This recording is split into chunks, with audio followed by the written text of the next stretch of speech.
புகழ் அனைத்தும் இறைவனுக்கே.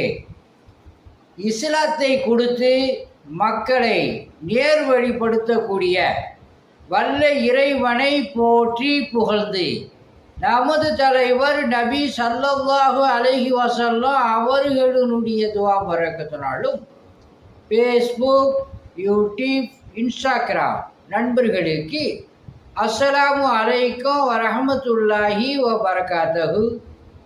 உங்களுக்கு அல்லாஹ் சுப்ஹானஹு வ தஆலா சகல விதமான பாக்கியங்களை கொடுப்பானார்.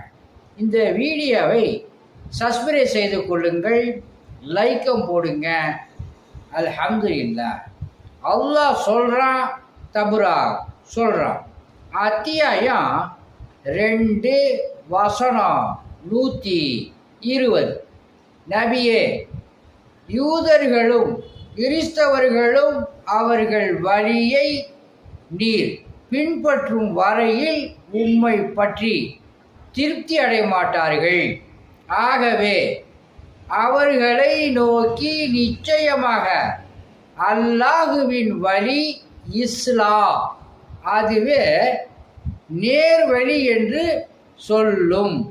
அன்றி நாணம் உம்மை வந்தடைந்த பின்னரும் அவர்களுடைய இச்சைகளை பின்பற்றுவீரையானால் அல்லாஹுவிடம் இருந்து உம்மை காப்பாற்றுபவனும் உமக்கு உதவி செய்பவனும் இல்லை அப்படின்னு சொல்லி அல்லாஹ் சுப்ஹானஹு வ தஆலா இந்த வசனத்தில் சொல்கிறோம்.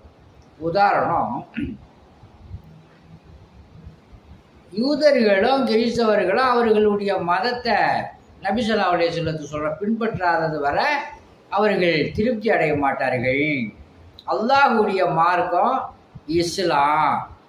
நானும் வந்ததுக்கு அப்புறம் நீங்கள் அதை பின்பற்றினால் உங்களை காப்பாற்றுபவரும் உதவி செய்பவரும் இல்லை அப்படின்னு சொல்லி அல்லாஹ் சுப்ஹானஹு வ தஆலா நபி ஸல்லல்லாஹு அலைஹி வஸல்லத்துக்கும் நபி ஸல்லல்லாஹு அலைஹி வஸல்லத்தினுடைய உம்மத்துமார்களுக்கும் சொல்கிறான்.